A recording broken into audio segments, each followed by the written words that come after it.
Greetings and welcome to the site. My name is Brandon, and this brief video will serve as an introduction to my work, both as an integrative provider and a stage 4 cancer survivor.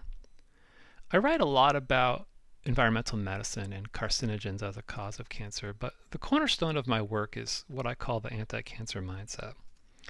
So in this Venn diagram, you'll see all the ways that we interface with cancer, ranging from the conventional perspective, or like myself, a holistic provider. But I would argue that we get the best outcome when we take an integrative approach. And the cornerstone of that is what I call the anti-cancer mindset, or how we think about cancer. So what is that in one word? Well, it's about empowerment. And the foundation of that is oncology treatment that is compassionately and intelligently delivered. But it's also the stories we tell ourselves about cancer and how we can positively influence that story as both patients and providers.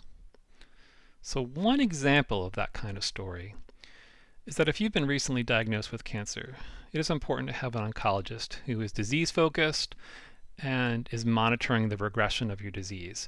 But it's also equally as important to have a provider or a team of providers that is health-focused and is invested in your well-being and your resilience.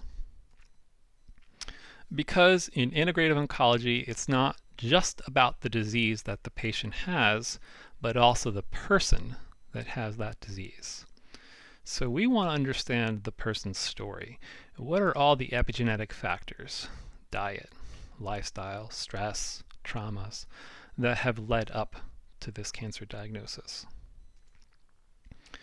And one way we can do that is by gauging whether someone has a fixed or a growth mindset. And a fixed mindset coming from victim consciousness is, I don't know why this has happened to me, and I just want someone to fix me. As opposed to a growth mindset, which is someone who's engaged in the healing process. And these patients will make very different decisions than someone who is not engaged in the process. They're also much more likely to become compliant with a diet and lifestyle protocol. But there are things that undermine our personal agency. And two examples of that are trauma and stress. They prevent us from getting to the top of this pyramid of the anti-cancer mindset. The difference between the two is this.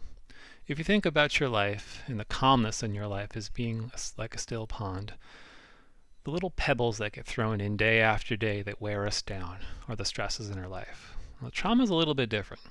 Trauma is like taking a big boulder and throwing it into the center of that pond, such that it displaces water. And so trauma requires a very different approach than just mitigating stress in our lives. And we do that by cultivating an anti-cancer mindset. And so here's a couple examples of some questions that I ask cancer patients who consult with me. A much longer list of questions like this can be found in the back of my book, Cancer, Stress, and Mindset. But in brief, this first question here is really focused on shifting to a growth mindset. How are we using cancer maybe as a teacher and to learn more about ourselves and how to become healthier?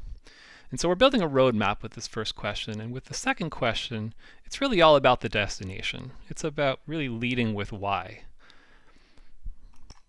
We need to think beyond remission into all the reasons why life is important to us. And so we need to reinforce healing as much as curing.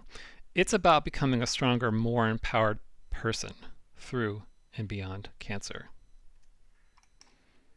So with all that said, you can start by signing up for my newsletter on this site, or go through my entire backlist of blog posts. But if you're ready for a deep dive, these two books, Cancer, Stress, and Mindset, and Cancer, Trauma, and Emotions, are where you can begin to really fully take control of this journey. So I thank you for listening.